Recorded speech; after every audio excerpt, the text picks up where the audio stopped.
بادشاہ تھا. بادشاہ جو ہوتے تھے ان کے اپنے اپنے مزاج ہوتے تھے. اس بادشاہ نے 4 5 6 کتے رکھے ہوئے تھے اور کتے بڑے بڑے کتے تھے اور بڑے وہ خونخوار کتے تھے, چیر پھاڑ کھا جاتے تھے, شیر جتنے ان کے قد تھے. بادشاہ تھوڑا سا کسی آدمی سے ناراض ہوتا نا تو ایک بہت بڑے پنجرے کے اندر ایک بہت بڑا سلاخوں کا گھر اس نے بنایا ہوا تھا, اس میں کتے ہوتے تھے, اور کتے کو جب باندھ کے رکھا جاتا ہے تو زیادہ زہریلا ہو جاتا ہے, وہ زیادہ اس کے اندر کرواہٹ آتی ہے, زیادہ کاٹتا ہے. اس نے قید کیے ہوئے تھے. کتے تو بڑے زہریلے تھے. جس آدمی سے بادشاہ تھوڑا سا ناراض ہوتا نا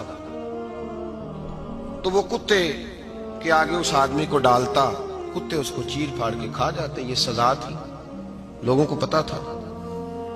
بادشاہ کے وزیر نے بڑی خدمت کی بادشاہ کی, 35 سال تک نوکری کی.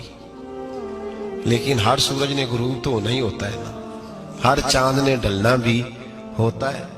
اب بوڑھا ہونے لگا, وہ جو مضبوط حافظہ تھا وہ کمزور ہونے لگا, ہلکی ہلکی غلطی. بادشاہ مزاج کا بادشاہ تھا, نہیں سمجھ میں آیا تو میں نے کہا کہ لوگ کہتے ہیں ہمیں کام پیارا ہے, چم نہیں. تو رشتہ وفا کا تھا ہی نہیں. وزیر سمجھنے لگا کہ اب نہ میں بھی غلطیاں کرنے لگا ہوں تو ایسا نہ ہو کسی دن میں بھی ان کتوں کا شکار ہو جاؤں. اس نے بادشاہ سے کہا کہ بادشاہ مجھے آہستہ آہستہ معذرت کرنے لگا, قدم ہٹانے لگا کہ مجھے چھٹی دے دی جائے, میں بوڑھا ہو گیا ہوں. لیکن اس نے کہا نہیں نہیں, جب تک میری طبیعت نہیں مانتی تم نہیں جا سکتے. مطلق العنان لوگ تھے. وزیر خاموش ہو گیا, پریشان رہنے لگا, غلطی ہو گئی ہے تو پھینک دے گا. ایک تجویز اس کے ذہن میں آئی. وہ جو پنجرے, کتوں کے پنجرے پر محافظ بیٹھا تھا نا, جو ان کو کھانا ڈالتا تھا, روٹی ڈالتا تھا, گوشت دیتا تھا, اس کو ایک دن کہنے لگا یار تیری ڈیوٹی ہے سارا دن کتوں کو کھانا دینے کی, گوشت دینے کی, تو 2 4 دن ڈیوٹی مجھے نہیں دیتا؟ کہ تو لے لے, میں تو پہلے پریشان ہوں, سارا دن ان کی دیکھ بھال کرتا ہوں. اس نے کچھ تھوڑا سا گوشت لیا, پنجرے کے باہر کھڑے ہو کے کتوں کو ڈالا. اگلے دن تھوڑی روٹیاں لے آیا, کتوں کو ڈالی. 2 4 دن, ہفتہ, مہینہ, سال بھر, جتنا اس کو موقع ملا وہ دن بھر خدمت کرتا. بس وقت ایک دن آ گیا, بادشاہ کو کوئی بات اچھی نہ لگی. اس نے کہا اس بڈھے کو اٹھاؤ اور ڈالو کتوں کے پنجرے میں. ساری زندگی یہاں رہا, اسے ابھی تک نہیں پتا چلا میرے مزاج کا. جب اٹھا کے پنجرے میں ڈالا نا تو بجائے اس کے کہ کتے اسے کاٹ کھاتے, وہ اس کے پیر چومنے لگے. وہ پیر چومنے لگے, ہاتھ چومنے لگے, چاٹنے لگے. تو بادشاہ سامنے کھڑا تھا نظارہ دیکھنے کو کہ چیر پھاڑ کرتے تو خوش ہوا کرتا تھا, خونخوار درندے جیسی اس کی طبیعت ہو گئی. جب دیکھا پیار کر رہے ہیں تو بادشاہ وزیر سے کہنے لگا یہ کیا ہے؟ تو وزیر رو پڑا, کہنے لگا تو سیاستدان تھا تو میں بھی سیاستدان تھا, ساری زندگی سیاست کی لیکن دنیا داروں کے ساتھ رہا, تو انجام یہ ہوا کہ مجھے اس پنجرے میں ڈال دیا گیا. دیکھ تو بہت بڑا سیانہ تھا اور میں بھی سمجھدار تھا, وزیر رہا, لیکن ہمارا روح کا رشتہ نہ بن سکا. ارے ہم سے تو یہ کتے ہی اچھے نکلے. تیری 40 35 سال خدمت کی تو نے کتوں کے آگے ڈال دیا. انہیں تو چند مہینے روٹی ڈالی ہے, میرے وفادار ہو گئے. چند مہینے روٹی, جنہ تنا وچ عشق نہ رچیا کتے نہ تھی چنگے. جنہ تنا وچ عشق نہ رچیا کتے نہ تھی چنگے. مالک دے کر راکھی کر دے سابر بھکھے ننگے. اور بابا بلے شاہ صاحب فرماتے ہیں تو راتی جاگے تے شیخ صدا میں, راتی جاگ دے کتے تے تیتھوں اتے مالک دا در مول نہ چھڑ دے. پاویں مارو 100 جتے تے تیتھوں اتے رکھا سکھا کھا. دنے جار رکھاں وچ ستے تیتھوں اتے ایک برکی دا قدر پچھانن. پاویں مالک ہو من ستے. ایک برکی دا اوپر کھڑے ہو کے کام نہیں کرانا پڑتا کہ میں کھڑا رہوں گا تو کام صحیح ہوگا, جاؤں گا تو نہ. ایک برکی دا قدر پچھانن پاویں مالک ہو من ستے. پھر اپنے آپ کو مخاطب کیا, کہنے لگے اٹھ بلیا چل یار منا لے نہیں تے بازی لے گئے. ملا رومی کہتے ہیں کہ